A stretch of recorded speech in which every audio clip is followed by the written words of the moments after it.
My appetite is very slowly returning, but I vomited again today, due to the coughing. However, my mood is lifting, so that is positive. Christmas overall was a bit of a disaster, but I need to be thankful for what I got. I got to spend Christmas Day with my 3 kids, and what's not to like about that? I have to be honest, my W being there has not helped me. In fact, it has set me back a little bit.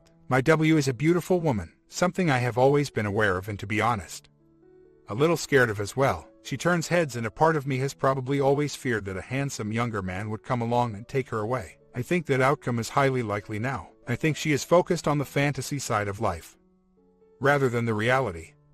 I can't win that one. I try to remember the old adage, beauty is only skin deep. It helps. I look forward to getting back to work and getting my life back in order. I haven't had a text from my W for a few days. Then I received this one this morning.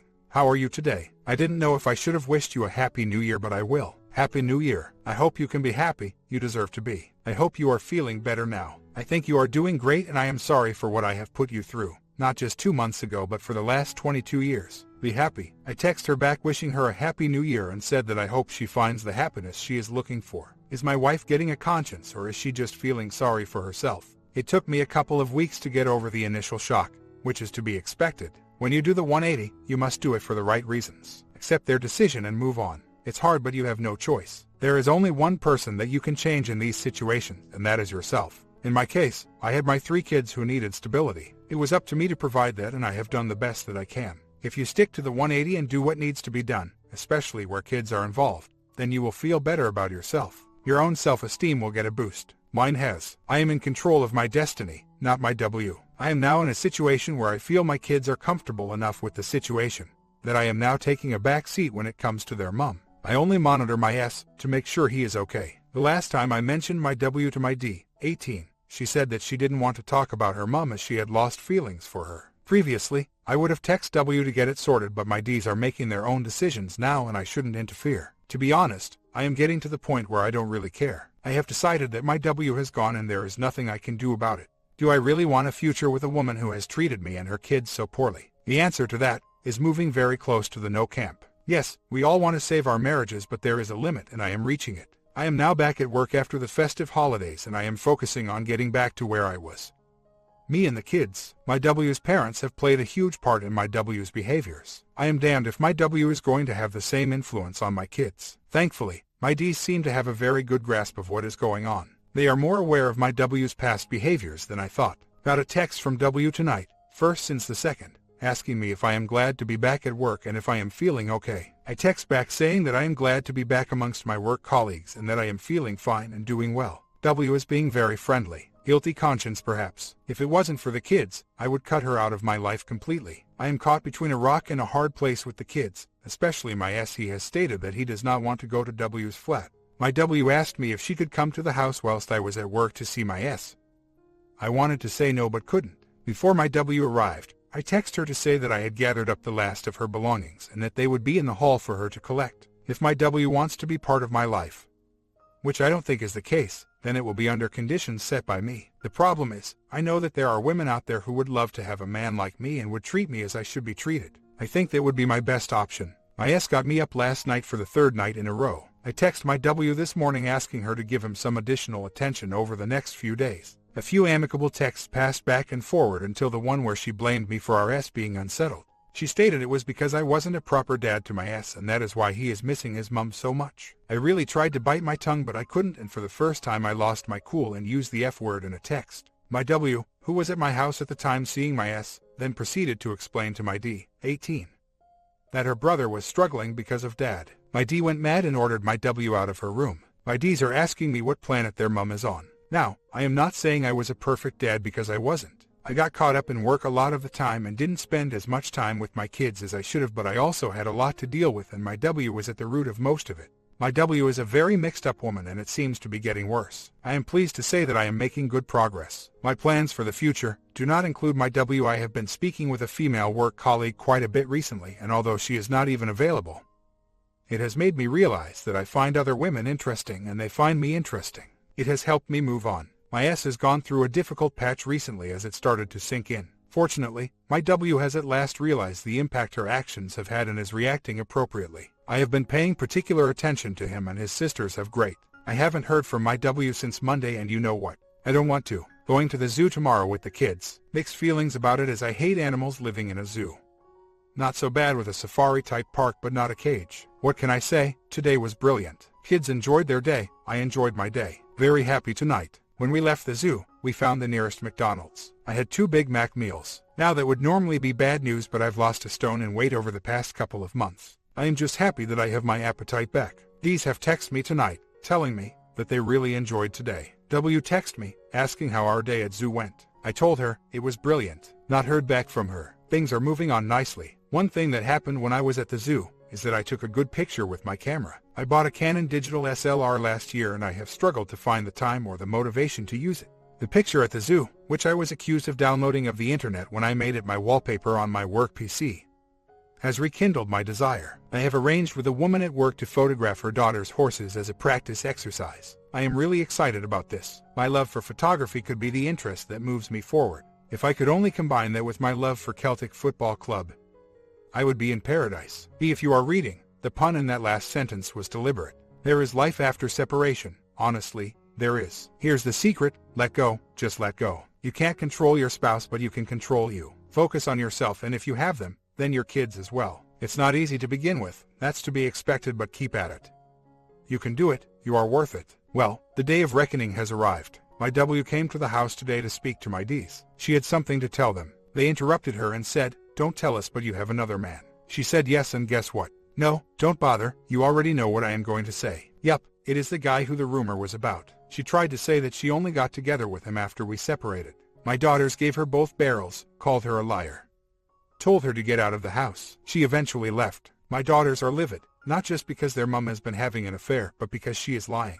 They hate her. I can't disagree. When I came in from work, my youngest D came down to see me and she told me straight away. I am proud of her for doing this and really pleased that she felt she could. I am furious though, that my W once again left my Ds to tell me something like this. Luckily, my Ds know that I am okay with the situation. I was also left with the pleasure of telling my S I didn't want, but I was left with no choice. I couldn't have him finding out from someone else or bumping into other man. I couldn't rely on W dealing with this in a mature manner. A bit upset tonight, as you can imagine. I will go now, but don't worry, I will be okay. My D, who is out tonight, has already texted me, telling me she loves me, but more importantly, she texts her brother asking him if he's okay. I love her to bits for that. Welling up here, better go. Bad day today. I am going through a spell of self-pity. I did not deserve to be treated this way. I will allow myself this self-pity for a week as the tears help the healing process. I will not allow it to take over me though. In a few weeks, I will be back to where I was. We often forgive people who don't deserve it, simply because we don't want to lose them. Let them go. We deserve better. Quick update. The self-pity has gone, unfortunately replaced by anger, but I feel that beginning to subside.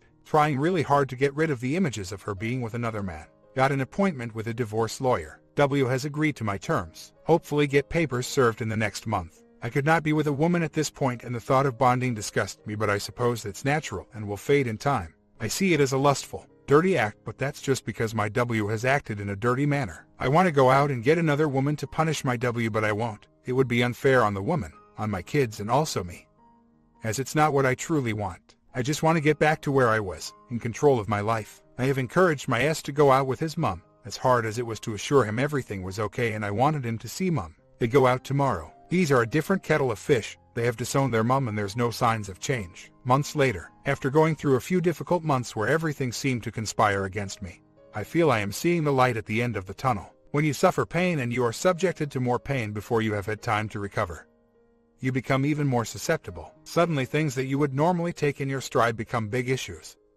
Issues that drive you further down, making you even more susceptible. It's a vicious circle. The latest issue was a letter from my wife's solicitor wanting £8,000 as a settlement. I couldn't believe it. The woman who had left me for another man, tore her family apart, now wanted to inflict further pain. I was furious. Her daughters were furious. How could she do this? I threatened that I would do everything in my power to keep her son away from her, and I meant it. I did a little research on Scottish law regarding separations and divorce and what I could do to keep her son away from her. After a week of this, I slowly realized that she could have taken me for a lot more, but more importantly, I realized that I was contemplating using my son to get back at her. That shocked me. How could I use my son to get back at my wife? That would be so damaging to him. Fortunately, I came to my senses. I realized that the most important thing to me was my son's welfare. I backtracked and accepted her demands and agreed a favorable custody arrangement. which meant that I was the primary parent, but she could have almost unrestricted access to my son. After doing this, I feel so much better. I feel as though I have let the anger go. I feel that I have drawn a line in the sand. The anger was holding me back. It is now time to move on with my life. People at work are asking me if I've won the lotto because I appear so happy. In a way, I have won the lotto as I feel as though I have turned a corner. Saturday night was a blast. Nothing too intense with the woman I was with, but the best laugh I have had in a long time. I felt alive again, something that has been missing for a long time. I returned home as I promised myself I would, and I'm glad I did. My son kept asking his granny, "When is Dad coming home?" regarding my daughters. They are old enough to understand what has happened here. I am faced with a choice of trying to convince them that Mom's behaviors are okay or allowing them to see it for what it is. I have chosen to let them see it for what it is. I cannot let them believe that this type of behaviors is normal or acceptable. I think I am choosing the lesser of the two evils. As time passes, I will try to help my daughters patch up their relationship with their mom. This will be on the basis that they understand that Mom's behaviors is a result of poor parenting and not that this behavior is not normal. My son, on the other hand, has been protected 100% from the gory details. My W will regret the day she walked out on her family. Unfortunately for her, we will all have moved on. My eldest D informed me tonight that her mom and her mom's new boyfriend were in the local pub on Thursday night. Now, how did I know that would happen? I'll tell you why. She is a thoughtless, self-centered woman. She knows my daughter spends time there. She approached my D, who had caught sight of her as she entered the pub. She spoke to my D as though nothing had happened. My D told her that she had nothing to say to her. My W then proceeded to blame me for turning my D against her. My D put her in her place, explaining it was her behaviors that has caused the situation. Will this woman ever know when to stop pressing the self-destruct button? Unfortunately, I doubt it. I am taking better care of myself than I have in years. Shaved my mustache off, now clean shaven. Take care of what hair I have, clean well-trimmed nails, polished shoes, crisp creases on my shirt. The mustache removal has taken years off me. I'm looking good now. Seriously, I am feeling good about myself, but I think that is in part to do with looking after myself better, which has got the attention of the ladies, but also the fact that I have maintained my dignity throughout this sordid mess. My W's credibility has crashed, whilst mine has rocketed. What puzzles me, though, is that people still think it is strange for men to want to look after their kids in these situations. I have a number of mates who would walk over hot coals for their kids. I often get a bemused look from people when they realize I have the kids. Maybe they think it's strange that a mom could leave her kids. Went out on Saturday night and had another blast. No women involved, just an absolutely brilliant night. People were dancing on the seats in the pub. I perched myself at the bar, which meant lots of interaction with people as they ordered their drinks. The most beautiful woman in the bar insisted on dancing with me as I was the only one who knew the words to Meat Loaf's songs. Her boyfriend was a bruiser though, so I played cool. I went out on Saturday night again. It was fun. I had an opportunity with a woman but gave it a miss as she was young enough to be my daughter. I have my morals and that's not what I am looking for. My workmates, male and female, keep asking me if I'm on the pull. I answer no and sometimes get strange looks. They seem to think that being single means you are automatically looking for a woman. I tried to figure out why I wasn't going out looking for another woman. Could it be that I am not over my wife yet? The answer is no. She will play no part in my future and I am happy with this. Could it be that I don't trust women anymore? The answer is no. I have been treated badly by 2 women in my life. It doesn't mean that all women are bad. It just means I need to smarten up when choosing one. I eventually came to the answer and it is twofold. 1. I am completely comfortable on my own. In fact, I am enjoying my newfound freedom. I am happy to be doing things for myself for once and not for a woman who didn't appreciate me. I don't need validation from a female as to whether I am a good guy. I know I am. The support from my kids proves that to me. 2. This one was an eye-opener and it took me quite a while to realize. As a young man, I had my fair share of quick and short relationships. During these young years, the physical side was the target. The aim was to bed the best-looking girl you possibly could. After this phase, I only had 2 serious relationships, but both of these ended up becoming physical fairly quickly. I realized what I have been missing: romance. Yes, romance. True romance. The excitement, the anticipation, the all-night talks, the candle-lit dinners, the hugs, the emotional connection. No, I am not on the pull. My days of being on the pull are in the past. If I never find this romance, then I am destined to be on my own. That does not fill me with fear. I will make it either way. My kids seem to be responding very positively. So, something must be right. I am also responding positively. I am getting back to the person I used to be and I am enjoying that. My W sent my son a text yesterday asking, "How are you getting on with me not being there?" Now what sort of a question is that to ask a 12-year-old? How can he answer that? What does she want the answer to be? Stupid woman. After nearly 6 months, she asks this. Took my kids out for a meal last night. It is my youngest D's 19th birthday today. It was great to see us all so relaxed together and having fun. As I type this, my W has just popped a birthday card through the door. I hardly recognized her. She has obviously put a bit of effort in. Good for her, but she would be better investing time and money in some IC instead of clothes and cosmetics. Well, the day has arrived. I must admit, it is a little earlier than I thought it would be. It started with the "I am sorry for what I have done to you" text, through the "finally realized the mistake I made" and onto the "you were my rock and I have lost you." Yes, the fog has finally lifted with my W. The problem for her, though, is I have moved on. I have no interest in reconciliation. I have pointed this out to her, but the texts keep coming. Silly woman. My W's last few texts to me were quite dramatic. She is opening up in a way that I never expected. However, I am aware that there could be a bit of emotional blackmail in there. One of her texts almost sounded like a goodbye. Instead of contacting her, I sent a text to her dad, the only good one in her family, and simply said to him that his daughter sounded a bit down. He checked in on her the next day and thanked me for telling him. For those who have followed my thread, I think I mentioned that my doctor prescribed AD back in January after a particularly difficult time. I have been off them for 2 months now, and I am determined I am not going back on them. Let's just say, they didn't agree with my digestive system. After the bad news about my brother this week and my W throwing a curveball, I still feel I am coping. The secret to that, I put down to socializing. I mentioned before that it has been the best medicine I have ever had. Far better than the ads. I intend to continue that. My next night out is a week tonight. Can't believe 2 weeks have passed already. Quick update. As you know, my ex turned to me after she went through a bad patch. What that bad patch was, I don't know. I suspected that she was not with BF anymore. I was mature and actually quite kind about the situation, but let her know in no uncertain terms that there was no way back. I think she accepted this. I think she is now back with BF. During my break, I have spent a lot of time looking at myself. No, not in the mirror, and questioning where I am and where I want to be. I want to take this time on my own and use it positively. If I end up being on my own for the rest of my life, then I know that I will be okay. If on the other hand I meet a lovely lady, then she will get a better me. One of my issues was smoking. I have smoked for as long as I can remember. I have made many attempts to cut down, and while successful for periods of time, I never managed to keep it up. Every time I tried to do it, life would conspire against me and I would pick up the old cigarettes again. What an absolute load of crap. These are the typical excuses that smokers come out with. They are excuses, nothing more, nothing less. I realize that now. I have looked at what I have survived recently and compared that to giving up smoking. There is no comparison. I can't remember being in tears, on my knees and feeling as though my life was over because I couldn't have a cigarette. I ran out of cigarettes at the beginning of the week and I haven't smoked one since. More importantly, I won't smoke another one, ever again. Approximately 7 months ago, my life was falling apart. Today, I only see positives, opportunities, and light at the end of the tunnel. Months later, I had a gentle reminder yesterday that we are not alone with our suffering. Every day, I have lunch with 2 lovely ladies. This has been the case for many months. In fact, this started about 7 months ago,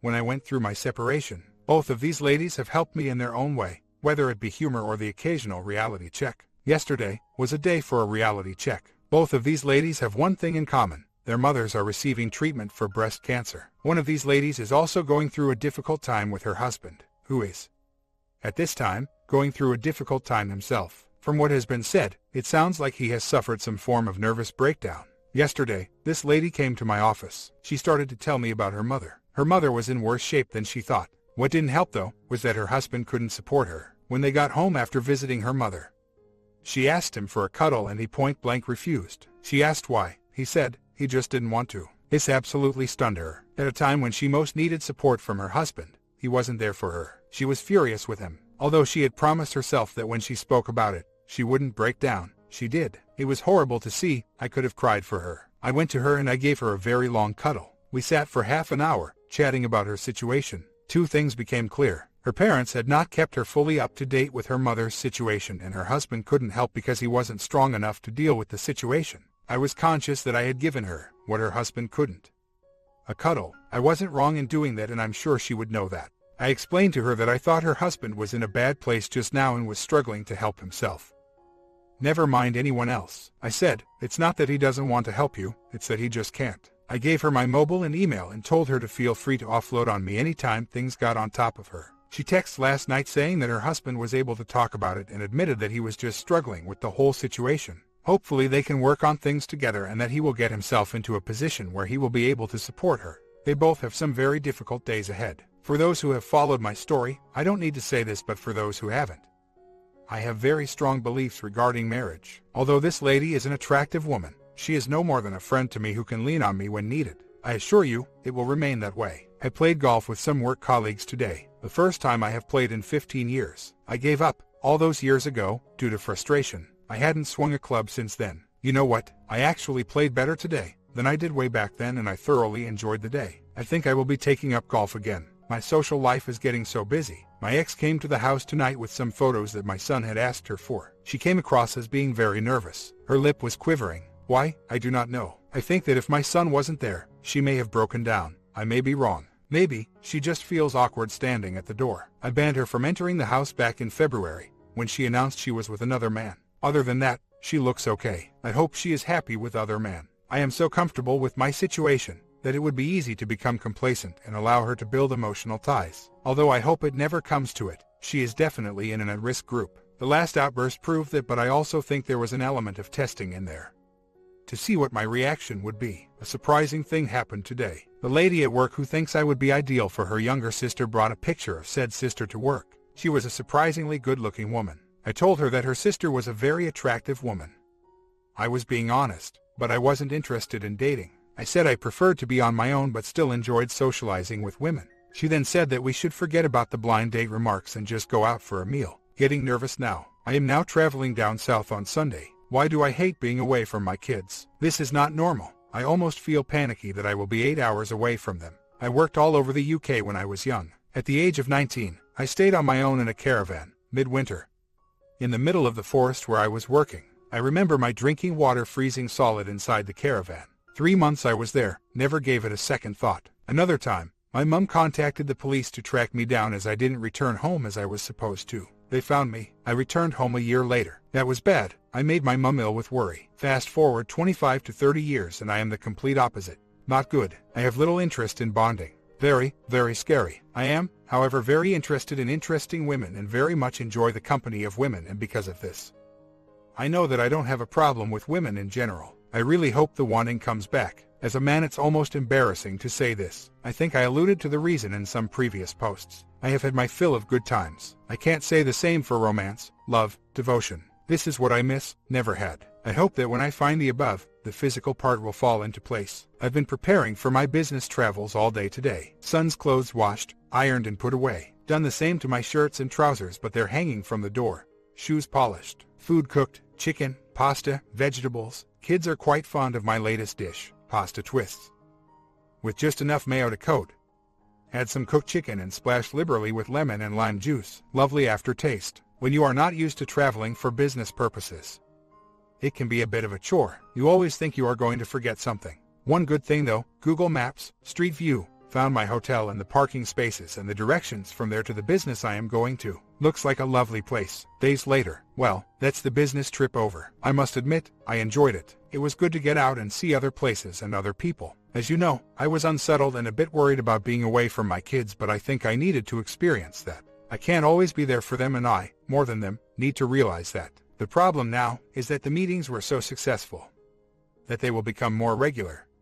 Probably every 2 months. I will just have to get used to it. When I was at my most nervous, and believe me, I mean nervous about my trip, I received a surprise Father's Day message. Good news, I've been off the cigarettes for 6 weeks today, had a good night out on Saturday, wasn't even remotely tempted to have a smoke. Love TV's comments. I like this story, although it might be less intense than the other stories. OP really grew up and moved on from the affair and became a better man in the end. Check out the other parts if you haven't watched it yet, and I will see you in the next one. Alright, everyone's presentations are done. Nick, the manager, said as he tried to move the discussion forward. Excuse me, I haven't. I recently found out something. Nick interrupted me and began to speak. There's apparently someone in this department who didn't graduate high school and is just a part-timer. Meetings should be for employees only. Absolutely right. His lackey, Mike, of course, agreed with Nick. I'm leaving. After leaving the meeting room, I started to shut down my computer. I noticed that an email had arrived, not in my personal inbox, but in the company's shared email. Thinking, there's no point in speaking up, no one will listen, I went home quietly. The next day, I heard a commotion from Nick's desk. He was staring at his computer screen, his face pale. "Nick, is something wrong?" Mike looked at the screen with him. And he turned even paler than Nick. Why is he so angry? Knowing the reason for Mike's distress, I thought to myself, serves them right. My name is Adam. My mother passed away when I was in the 9th grade, and I was raised by my father. Well, you could hardly call it being raised. After my mother passed, my father changed. He drowned his sorrows in alcohol, and though he still went to work, he squandered our living expenses on horse racing. Because of that, I had to start working part-time as soon as I entered high school. Every month, I went to the convenience store with bills in hand that couldn't be auto-deducted from my father's account. Even though I endured it because I didn't want to be alone, I reached my limit in my 2nd year of high school and dropped out. I found a live-in job at a distant inn.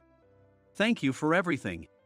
The day I left home, my father, still staring at the TV, spoke. Take care. That was our last conversation. Back then, 18 wasn't the age of majority, so I needed my father's permission to work, and I couldn't hide my place of employment. Yet, my father never visited me even once. I kept working just to survive, and before I knew it, I was 42. Years of hard work paid off, and I was transferred to the headquarters.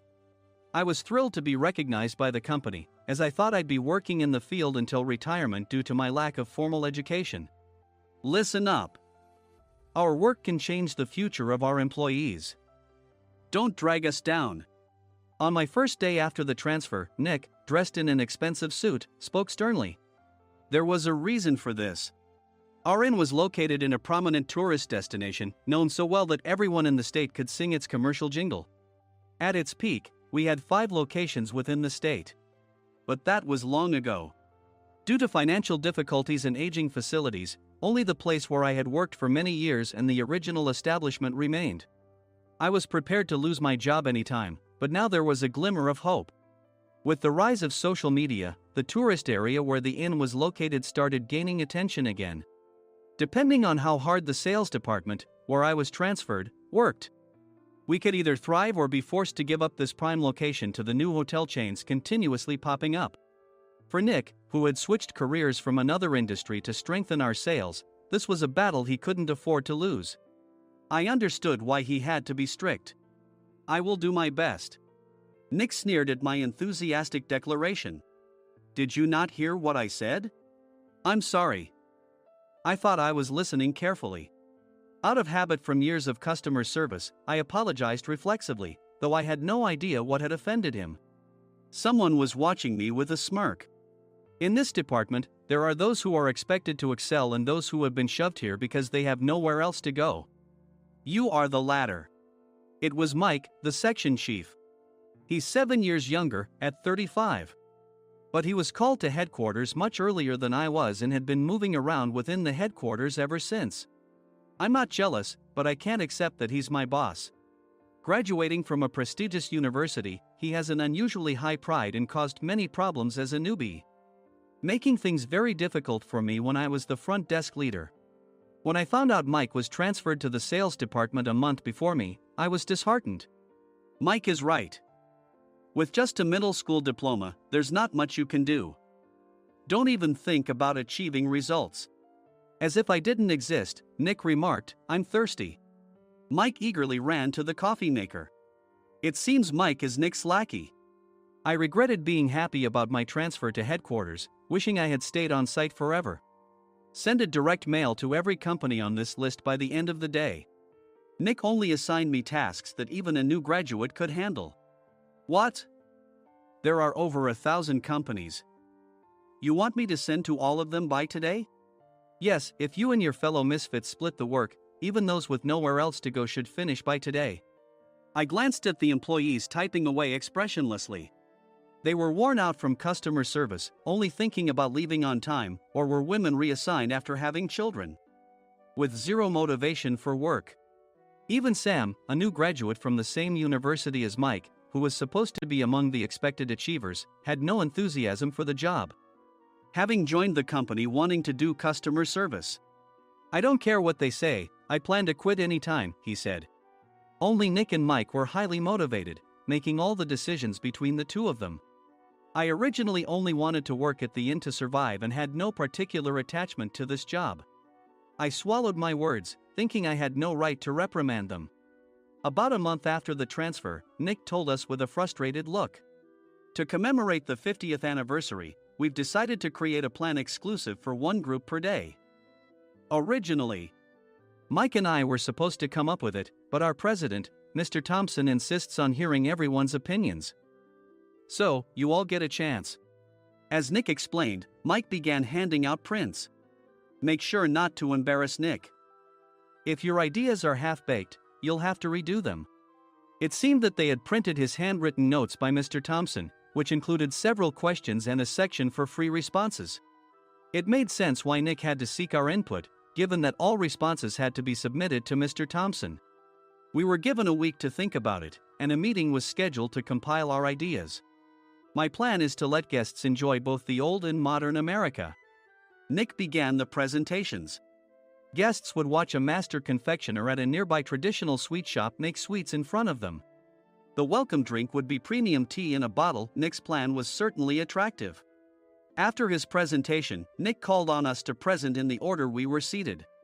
Just as I stood up for my turn. All right, everyone's presentations are done. Excuse me, I haven't. I recently found out something. Nick interrupted me. There's someone in this department who didn't graduate high school and is just a part-timer. He was likely talking about me. I joined the company as a part-timer and was made a full-time employee when I turned 20. That was 20 years ago, so Nick and Mike probably had no chance to know until recently. Meetings should be for employees only. Absolutely right. After that, Nick kept creating opportunities to solicit everyone's opinions, purposefully excluding me from speaking. The meeting unexpectedly heated up and went past the scheduled end time. A few people asked to leave, and the discussion continued with the remaining few. Still here? Normally, you'd leave in that situation. Though I had no attachment to the job initially, hearing kind words from customers made me want to make them happier. For someone like me, with nowhere to go, the inn was my home and customer service was my life. I felt pathetic about my current self. I'm leaving. I left the conference room and started shutting down my computer. I noticed an email had arrived, not in my personal inbox, but in the company's shared email. Thinking no one would listen to what I had to say anyway, I quietly went home. The next day, while preparing the DM as instructed, I heard a commotion from Nick's desk. In his haste to stand up, he hit his knee on the desk. He stared at his computer screen, his face pale. Nick! What's wrong? Mike, thinking he should be the first to rush over, approached Nick while still wearing his coat. He peered at the screen with Nick. And he turned even paler than Nick. Why is he so angry? Who is responsible for this company? Nick, more irritated than ever, asked, and Mike answered without checking. Probably Sam. Sam wasn't there because he was attending a morning training session for new hires. Nick gave up on getting angry and returned his gaze to the screen. They were looking at an email that arrived right after the end of the working day yesterday. Apparently, no one, including me, had checked it before leaving. The email was from a large company that used us for their annual employee trips. The president and executives of that company also frequently used our services personally. President of the company, Mr. Mason himself, had declared that neither he nor his company would ever use our services again. Well, some companies cancel their employee trips or stop using our services due to financial struggles. Let's just move on. Mike kept wiping the sweat from his forehead with a handkerchief. Knowing why Mike was so agitated, I quietly watched their interaction. Do you know how much revenue we get from that company? We can find other guests to fill the rooms, but we'll lose the banquet costs, gift shop revenue, rental car fees, and more. Moreover, the gifts were supposed to be prepared by the traditional confectionery shop involved in Nick's proposed plan. If it's known that we incurred such a huge loss at this critical time, Nick's position in the company would be jeopardized. Nick took a deep breath, seemingly trying to calm himself. All right, Mike. Go to New York right now and apologize to Mr. Mason. What? You're coming with me, right? I have urgent work to do. I trust you, which is why I'm entrusting this to you. Please. Mike, believing Nick's sincerity, agreed with a determined look on his face, saying, "Yes. That's Nick for you." Even if Mike went to apologize, Nick would shift all the blame onto him if the client didn't change their mind. Well, it was Mike's fault to begin with, so it served him right. About 3 hours later, Sam answered a call from somewhere and repeatedly apologized, saying, "I'm very sorry." Everyone watched to see what was happening.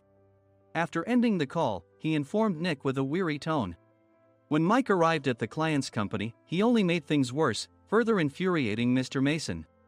He was demanding, "Get his boss here immediately."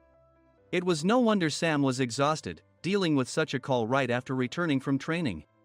"What is that idiot doing?" "All right, Adam, you're coming with me.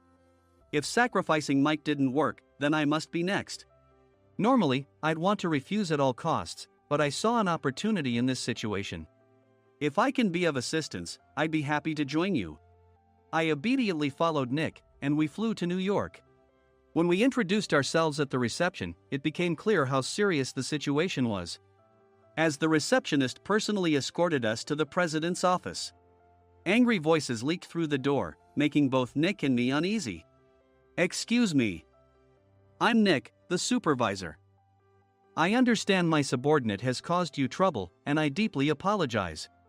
Nick, with his experience in the corporate world, knew enough to offer an apology before excuses.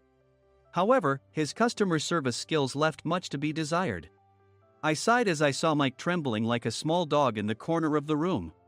"What kind of training are you giving your subordinates?" Mr. Mason glared at Nick with a red face. The intensity of his gaze made even Nick take a step back. Regrettably, I joined this company only 2 years ago and was unaware of Mike's issues. I should have identified his shortcomings sooner. Indeed, I should have realized sooner.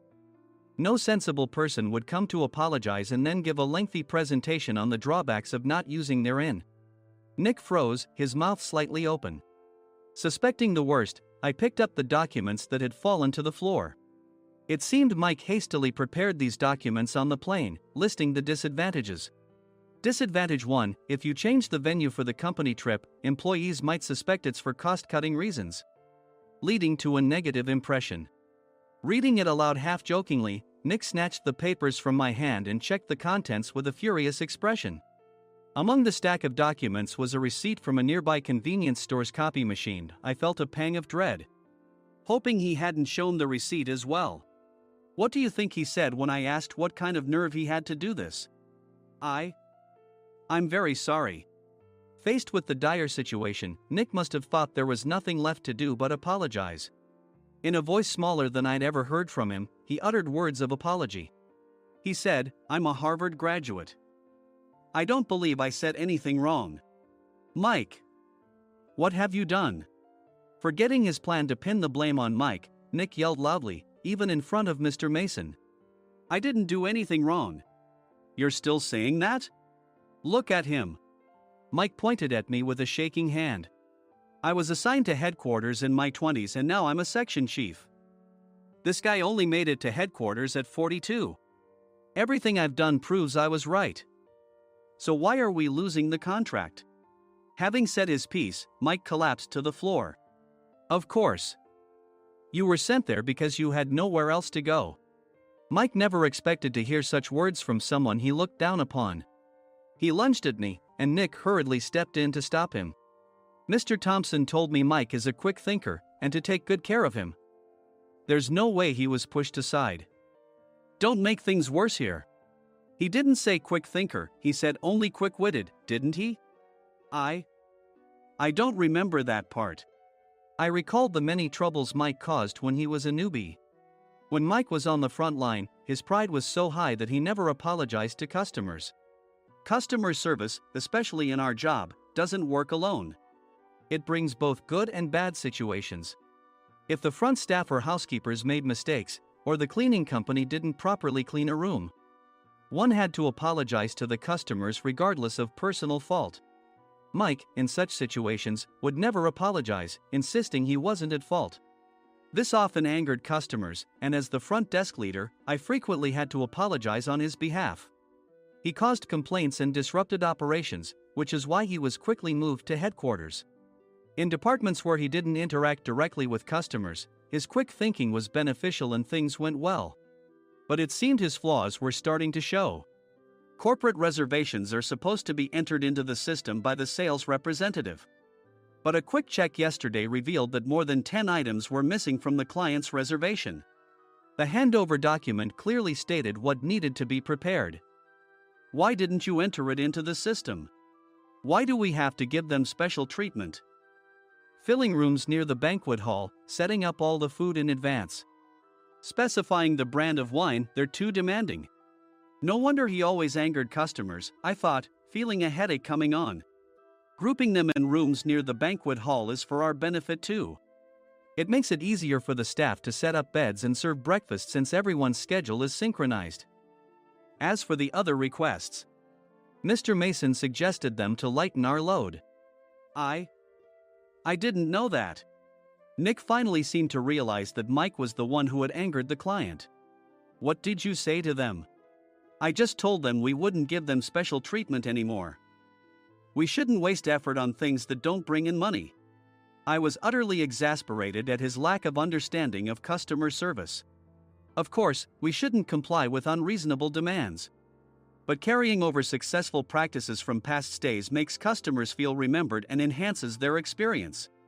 Good memories encourage repeat visits. That's part of our job. I looked down at Mike, who was sitting on the floor. In our job, nothing is a waste. Mr. Thompson likely moved you to the sales department, hoping you'd finally understand this. How do you think he feels now that you've failed to meet his expectations? Mike, tears in his eyes, fled the president's office. I was amazed he still hadn't apologized. You have it tough, Adam. It's okay, we're all employees of the same company. I deeply apologize for this disrespectful incident. Especially after all the care you've shown us. If it weren't for you, Adam, I really would have stopped staying here. When I heard you were moving to the sales department, I was willing to reconsider if you handled it. Seeing us talk so amicably, Nick's face contorted. Do you two know each other? Adam's service is excellent. I always requested him specifically. Normally, we don't accept specific staff requests, but we made an exception for Mr. Mason, adjusting my shifts accordingly. He had personally stayed at our hotel just before my transfer, and during casual conversation, I mentioned, I'm moving to the sales department soon. If I hadn't told him then, things could have been much worse. Please continue to take care of us. I look forward to it. On the return flight, Nick awkwardly offered me a can of beer. It's still working hours. Of course, I had no intention of forgiving him for a single beer. Nick might try to pin everything on Mike and avoid any consequences. While pondering this, a startling fact came to light. Nick, the tea bottles for the plan have arrived. I handed Nick a bottle labeled with our inn's name. They look good. What are you talking about? These are plastic bottles. I had assumed we would use the trendy, high-end bottling tea. But what arrived were ordinary plastic bottles of tea with customized labels. The only unique aspect was the label, which had the inn's name, making it look customized. Upon further investigation, I discovered that a substantial amount of money was set to be paid to the tea company. It was priced like bottling tea. Does this plastic bottle really cost $100 each? The tea inside is specially blended for us. The extra cost is for that. Wouldn't it be better to use another tea company? Or is there a specific reason we must use this one? As Nick continued to make excuses, I showed him a printed email. I informed the tea company's president, Mr. Mitchell, that we discovered irregular payments and he confessed. He said you two were high school classmates and planned to split the extra money. That idiot. Why did he confess? That's not important. You should worry about yourself, this could turn into a police matter. Opening the bottle cap, I suggested. How about calming down with this tea? It supposedly has a relaxing effect. Nick drank the tea frantically. In the following days, decisions were made about their fates. Mike was reassigned to the General Affairs Department, with no chance of transfer or promotion, as per Mr. Thompson's orders. As for Nick, since the payment to the tea company hadn't yet been made, he narrowly avoided legal trouble. Instead, he was encouraged to leave the company, and to avoid further complications, Nick submitted his resignation. Rumor has it that connections between HR departments have made it difficult for him to find new employment. Even though it was good to have those two gone, something unexpected happened in the sales department. Everyone became motivated and united in refining the 50th anniversary plan. In the end, my plan was adopted.